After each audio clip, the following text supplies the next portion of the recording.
Как може да се казва село, където във всеки двор расте поне по едно орехово дърво?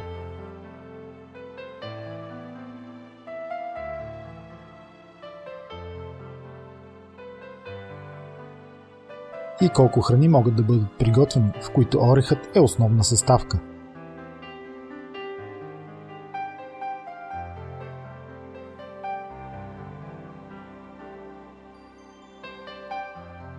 По няколко ореха на ден, комбинирани с мед, предпазват от редица заболявания, помагат и при диети. Прекрасният малък орех е на изключителна почит в село Орехово.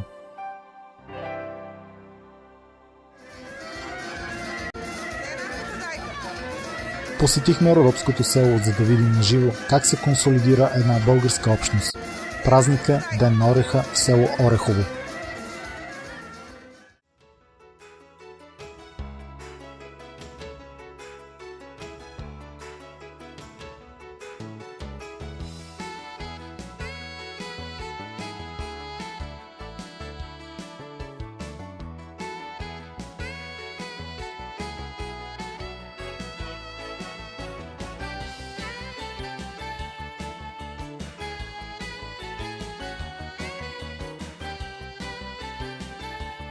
Деня на ореха е празник с кратка история, но с много ентусиазъм и желание местните жители искат да го превърнат в символ на село Орехово.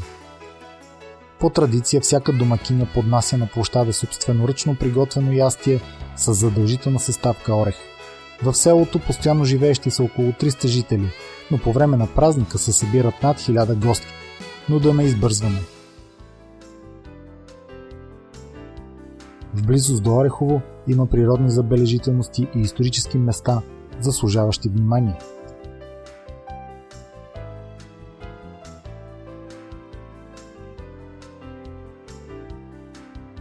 Всъщност, в самото село има туристически информационен център, където може да се получи сведения относно престоя, както и информация за разнообразните маршрути от селото към различни забележителности. А те не са малко. Топлия септември ни даде възможност да посетим природния феномен Чудните мостове, запазения стар римски път, да се запознаем с потресаващата история на пещерата Человешката дупка и да се възхитим на чудната Родопа планина.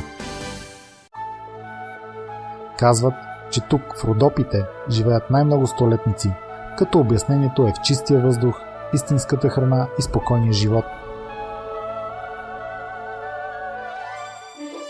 Село Орехово се намира в община Чепеларе, област Смолян, в дял Чернатица на Родопите. Той е точно по средата на пътя между Смолян и Пловдив, на около 7 км западно от село Хвойна. Пътят до Орехово обаче ви предлага възможности да посетите две изключителни места – Асеновата крепост и Бачковския манастир.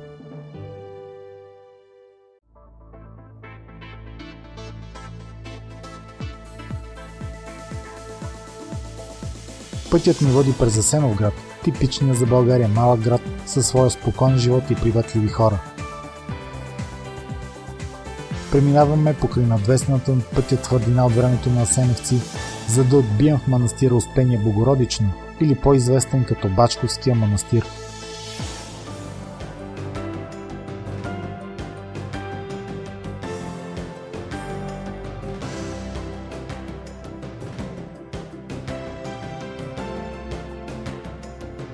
Бачковския манастир е втори по големина в България след Рилския и е основан през 1083 година.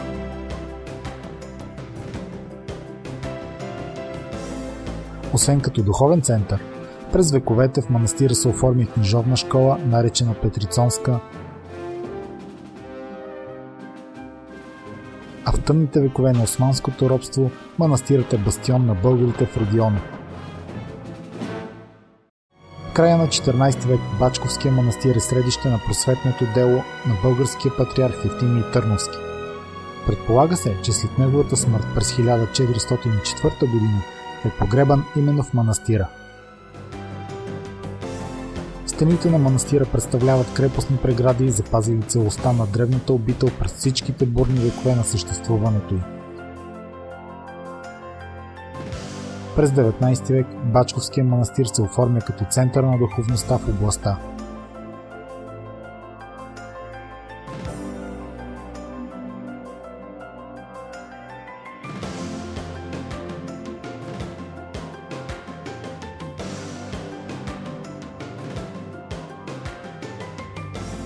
В миналото е поддържан от голям брой монаси, свидетелство за което са множеството благодарствени надписи и дарове.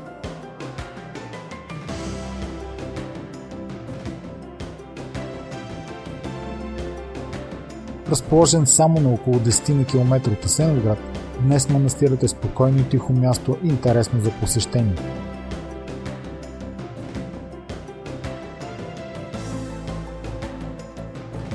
Любителите на сувенири могат да закупят от местните търговци характерни възрожденски предмети от бита на населението.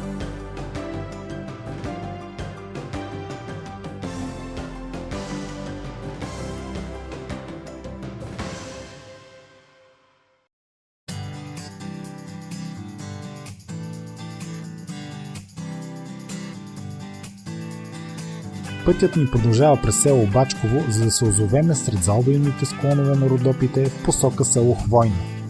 Тук е необходимо да завием на запад, където по поречието на река Орешица, кацнало на двата хребета, се намира село Орехово. Всъщност, още с влизането трябва да направите избор. Пътя се разделя и всеки един от тях ще ви отведе в една от двете половини на селото.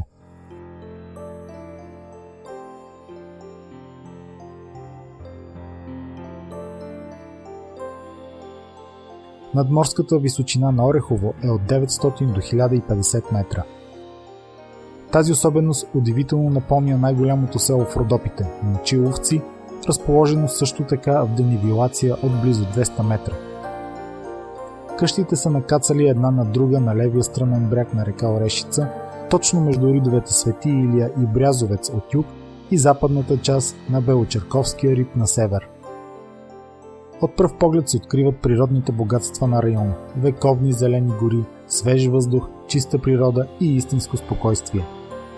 Местоположението на селото и природните условия създават прекрасни възможности за планински, екологичен и селски туризъм. От пътя, преминаваш през центъра на селото, се открива прекрасна панорамна гледка. Типичните родопски къщи, изградени от камък, съжителстват в тиха хармония с модерно изградените бели къщи, блеснали от изгряващото слънце.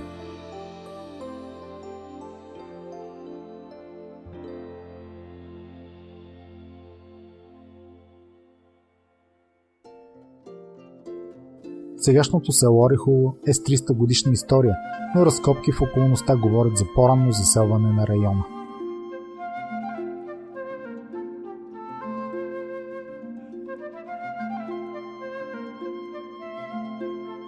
В местността Равнища са открити части от глинени съдове, датирани от епохата на траките.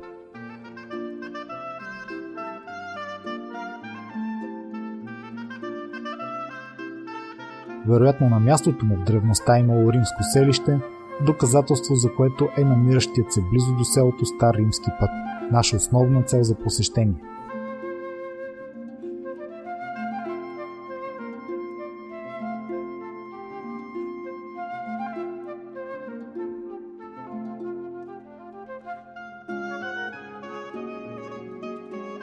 Друга характерна прилика с Момчиловци, а вероятно и с други родопски села, освен разбира се уникалната природа, са множеството параклиси, построени около самото село. Туристите биват привлечени от над 20 параклиса, издигнати по околните хълмове.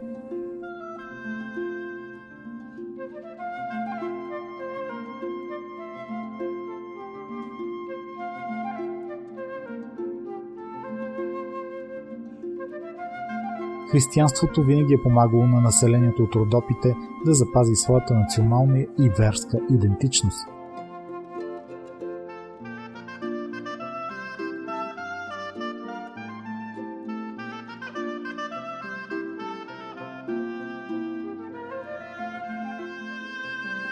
Не случайно повечето параклиси около селото са поддържани и постоянно посещавани.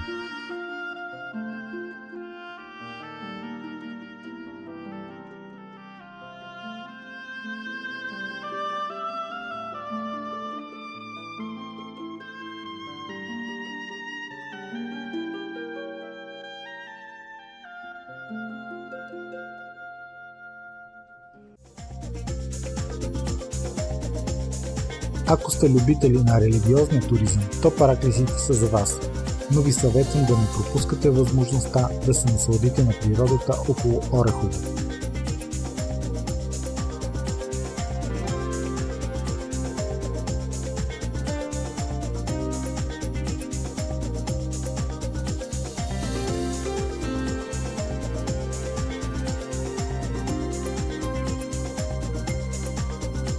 Селището е с прекрасен умерен климат през цялото време на годината, с незначителни температурни разлики и обогатен ионизиран въздух.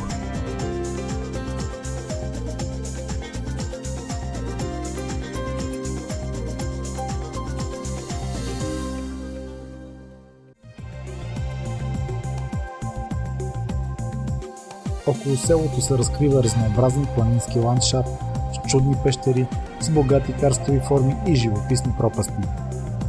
Близо до Орехово се намира балнеологичното курортно селище на Реченски бани, едно от най-предпочитаните места за почивка и лечение.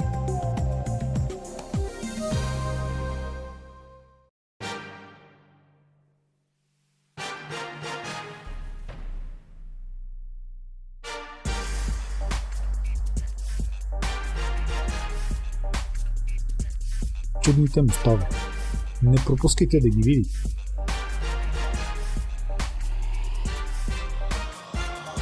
Отидете там и ако имате възможност, останете няколко часа. Чувството да си около тях е невероятно.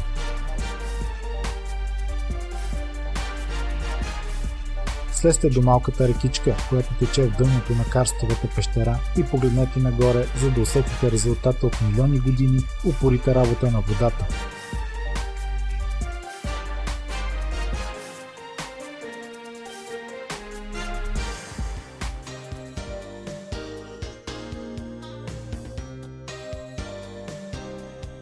Към мостовете ни повежда добре поддържана пътечка, а малка хижа придава алпийски дух на местността.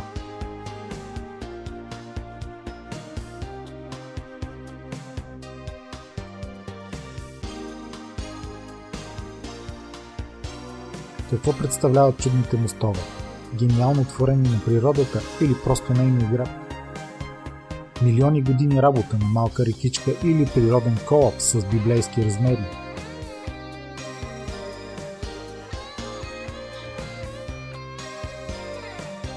Това са само някои от догадките, опитващи се да разболят тайната на чудните мостове.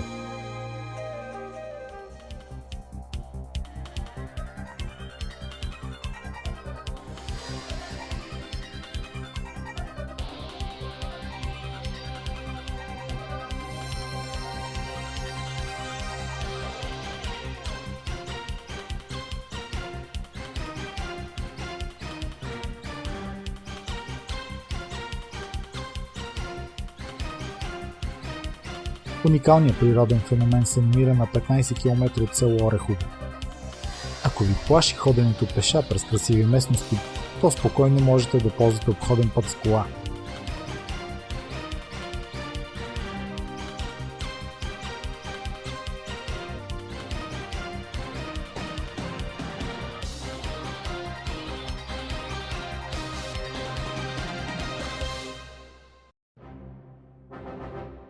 Скалното образование е разположено на 1450 метра над морска височина. Представлява огромни мраморни арки, свързващи двата бряга на река Дълбок дол, която тече от връх Голям Търсен сред вековни елови и борови гори. Геолозите смятат, че скалните феномени са оформени от древната река, която постепенно издълбала скалите и оформила дълбока пещера. След оттеглянето на реката са останали две мраморни арки или така наречените мостове. Първият, по-голям мост, е с обща дължина 96 метра и височина 70 метра, а сводът му се извисява на 45 метра над бистрата река.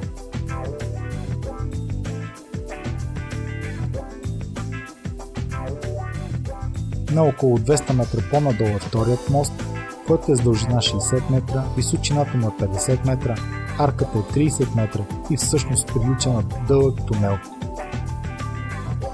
За любителите на адреналина има и така наречен алпийски тролей – спускане по опънато въже над реката. Крайната спирка на тролея се губеше някъде в дълбоката пропаст.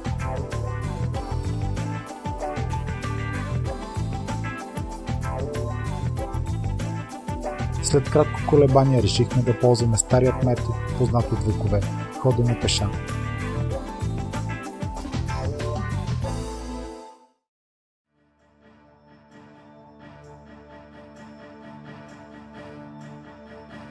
На 10 километра южно от Орехово, в близост до връх Малък Персенк, се намира древен римски път.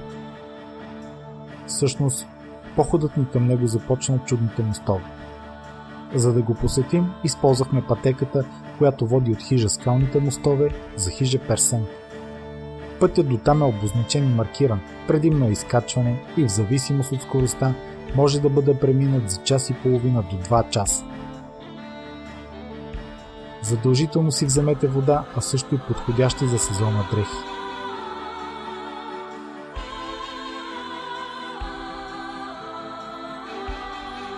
Това, което имахме като информация за древния път бе, че е построен върху стар тракийски път и на места е поразително запазен.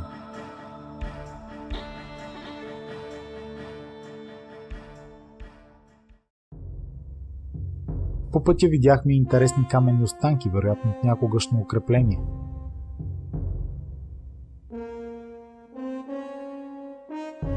Табели на различни места оказват посоката към древното съоръжение. И когато си мислехме, че римският път вероятно е само туристическа уловка, изведнъж той се оказа пред нас. Каменната настилка непокътната и може да се види и днес.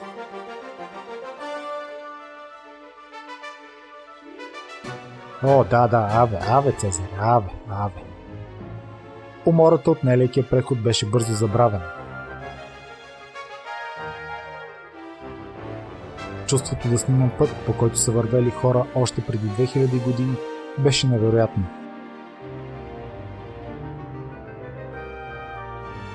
Усещах около мене стъпките на легионите, маршируващи към поредната победа.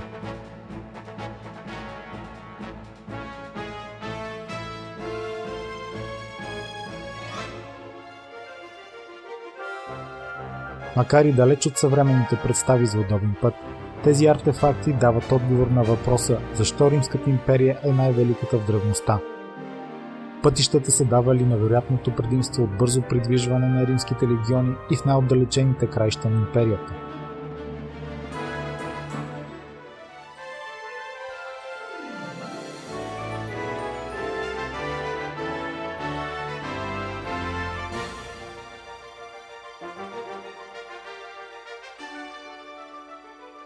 А как ли ще изглеждат съвременните магистрали след 2000 години?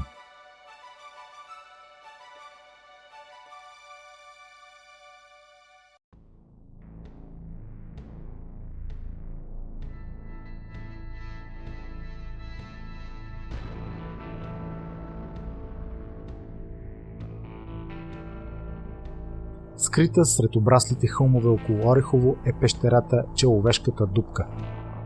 През тъмните периоди на османското иго, масовата ислямизация и разбойническите набези в региона, тази пещера придобива зловеща слава. Според преданието, при поредната атака на кърджалиите, в нея се скрива голяма част от населението на околните села. Макар и да откриват пещерата, нападателите не могат да влезнат в нея. Пъкленият им план е да запалят входа и да чакат докато клетниците се предадат. Вместо това, българите предпочитат бавната и мъчителна смърт от задушаване. В огнения ад се спасил само малкият Дело, дал начало на известния род Делови в селото.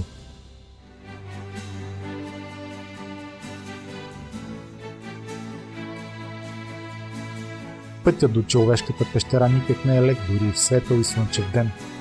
Склоновете са стръмни, на места почти отвесни и са усеяни с сипеи.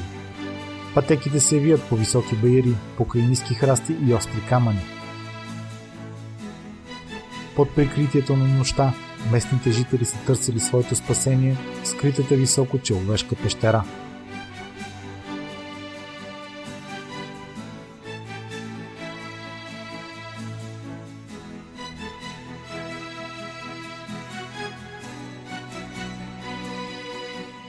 Днес на входа й може да се види възпоменателен кръст и плоча. За съжаление кръстът е счупен, а плочата лежи непочистена в страни.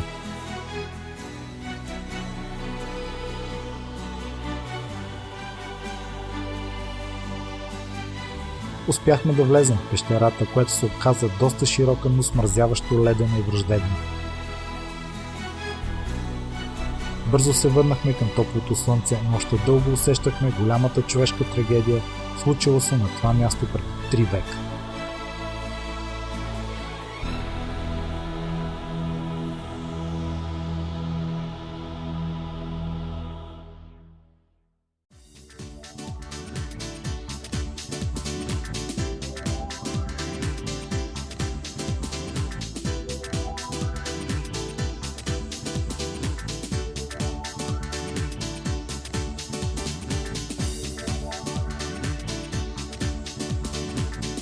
Последните години хората от селото се опитват да консолидират своето общество. По инициатива на местното сдружение по туризъм в село Орехово, вече 4-та година се провежда празника Ден на ореха.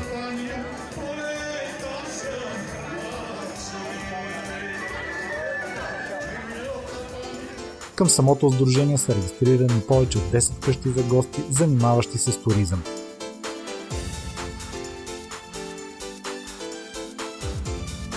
Събитието се провежда на площада на селото и обещава да се превърне в традицията, около която да се обединяват хората.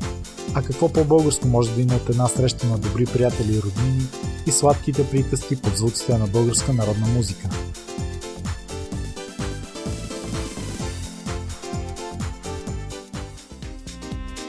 В единия край на площада дълга редица от маси се оттрупва с различни домашно приготвени орехови специалитети.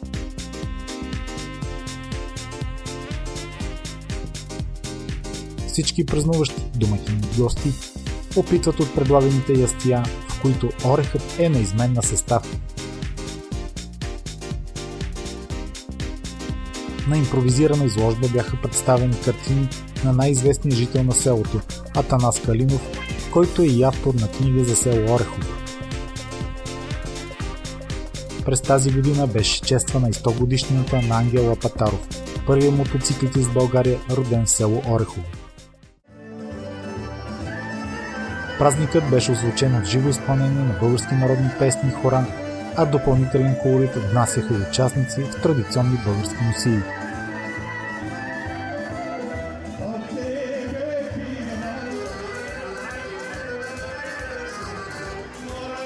Пъстрото народно хоро неуморно се виеше, а най-дейни в него бяха младите хора, наблюдавани с интерес от всички гости.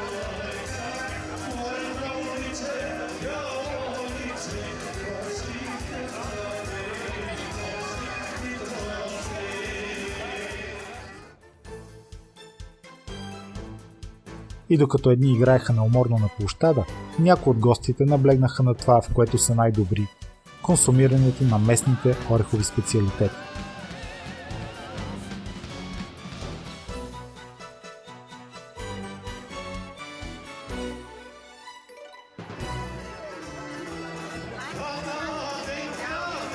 Водачите на хорото постоянно се сменяха, носейки орехова плонка, а по-възрастните жители се забавляваха, наблюдавайки с интерес играещите.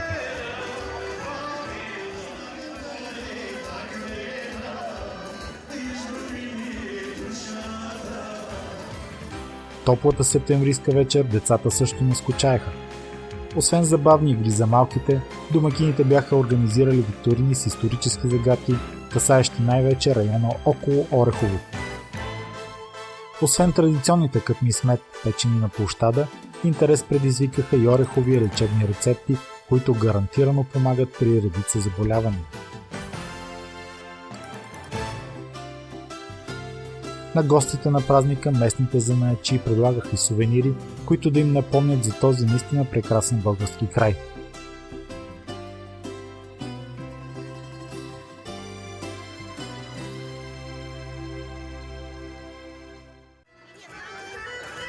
В празненството се включват всички – местни туристи, стари и млади. Българските песни и хора не секват до късно през нощта, особено в това приятно есенно време.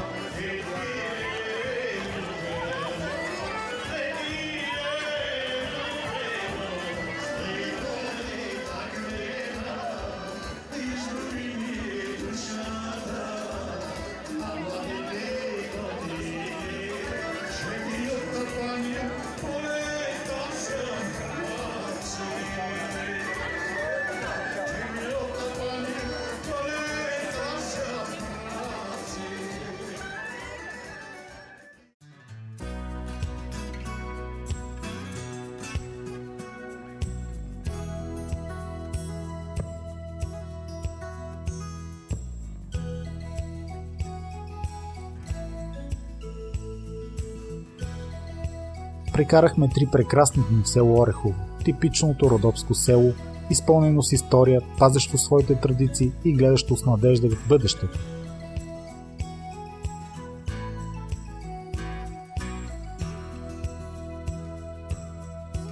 Ентусиазмът на местните хора и вечната непримиримост на родопчани да превъзмогват всички трудности по техния специфичен начин гарантира оцеляване в тежките моменти, които съпътстват ежедневието.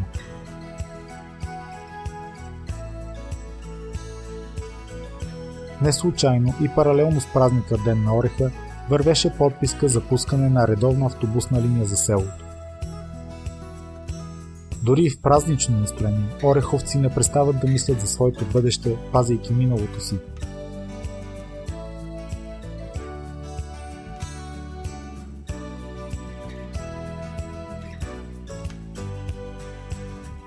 Село Орехово показа как трябва да бъде запазен българския дух, със спомена за миналото, запазване на традициите и поглед в бъдещето.